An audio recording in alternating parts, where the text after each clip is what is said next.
O arquivo da riqueza número 6, aqui nos nossos segredos do psi-milionário, falando bem sinceramente pra você, é o que eu mais gosto, é o que mais mexeu comigo a primeira vez que eu li esse livro há quase 10 anos atrás. E esse arquivo, eu espero que ele também te mobilize para mudar uma forma de pensar que até hoje muita gente tem. E o arquivo da riqueza número 6, ele diz o seguinte: as pessoas ricas admiram outros indivíduos ricos e bem-sucedidos. As pessoas de mentalidade pobre guardam ressentimento de quem é rico e bem-sucedido. Esse, para mim, é o capítulo assim mais impactante de todos que a gente já estudou até aqui e de todos que nós vamos estudar. Por quê? Porque isso fez tanto sentido para mim, isso mudou tanto a minha mentalidade, que até hoje, né, todas as vezes que eu penso sobre riqueza, sobre prosperidade, sobre ganhar muito dinheiro com a psicologia, esse ainda é o capítulo que mexe muito comigo. Nesse capítulo, o autor ele vai contar algumas histórias de situações de quando ele era pobre e dirigia um carro muito ruim e de coisas que aconteceram quando ele comprou um Jaguar novinho, ele ainda brinca, né? Preto, novíssimo. E ele fala que quando ele tinha um carro velho, ele diz exatamente isso, que quando ele tinha um carro velho era muito fácil mudar de faixa no trânsito. E que quando ele comprou um belo Jaguar preto novinho, as pessoas não davam passagem.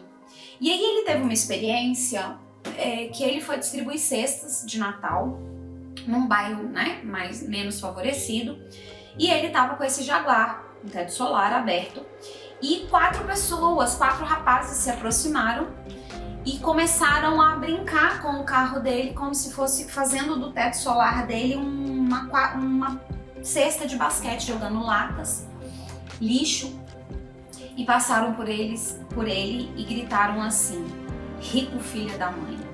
Olha que impactante isso. Pode ser que você não tenha se dado conta ainda, mas lembra quando a gente, né, até aqui a gente estudou muito sobre mentalidade sobre o dinheiro. E uma das coisas que a gente aprende sobre o dinheiro é que para entrar no reino do céu você precisa ser humilde, você precisa ser bom.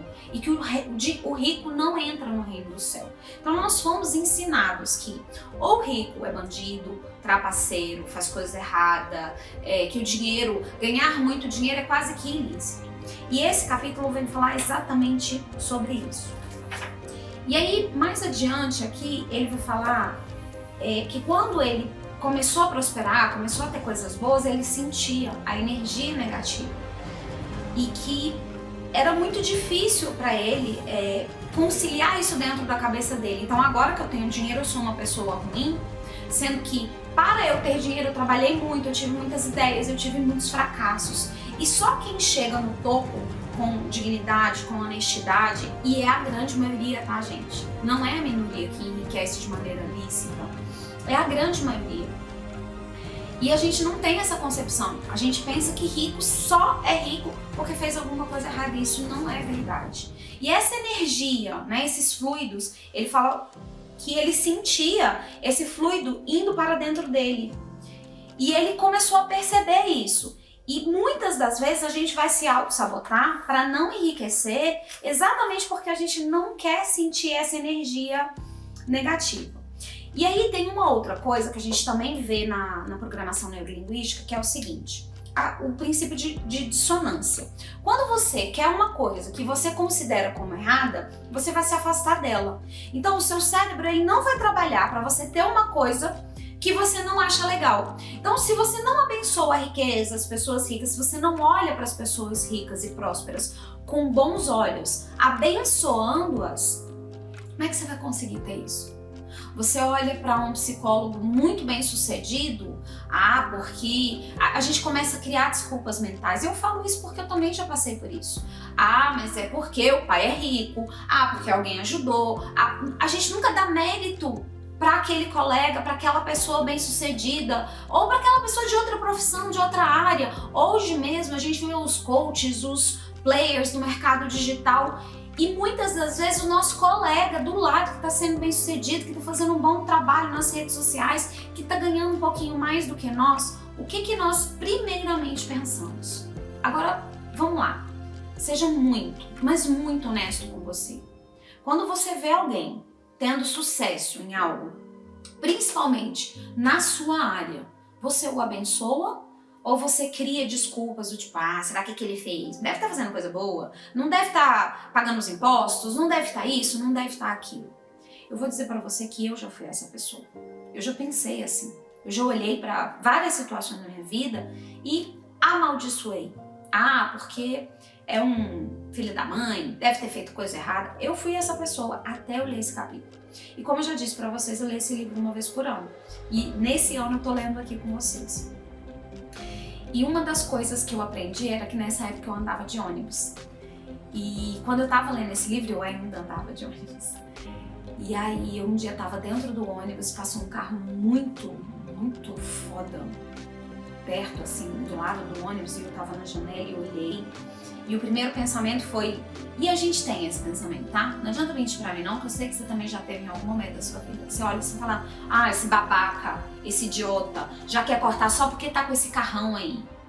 E nesse dia eu estava dentro do ônibus, eu tinha lido esse princípio e eu pensei, abençoado seja ele.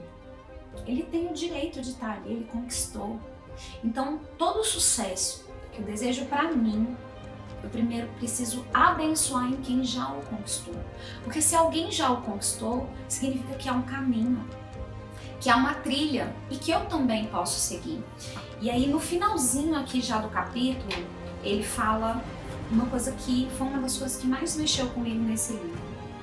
Abençoe aquilo que você quer. Você tem abençoado aquilo que você quer ter, aquilo que você quer ser. Você tem abençoado psicólogos ricos, bem-sucedidos, que se destacam. Você tem abençoado psicólogos que estão com a agenda lotada. Porque quantas vezes a gente fala assim, mas tem 30 pacientes, não deve ter vida. Como é que atende 10 pacientes por dia? Como é que cobra R$500 uma sessão, R$1.000 uma sessão? Você tem abençoado esses colegas? Você tem abençoado esses psicólogos que são extremamente bem-sucedidos? E se você até hoje nunca pensou nisso ou nunca fez isso, eu te convido a fazer uma lista de todos os seus colegas, os seus professores, as pessoas que estão perto de você, os donos das clínicas que você trabalha, e os abençoe. Porque se é isso que você quer ser, abençoe. Abençoe quem já é. Porque só assim dentro de você vai criar um campo energético para você não estou nem dizendo de lei da atração não, para você se permitir alcançar aquele lugar. Abençoe aquilo que você quer ser.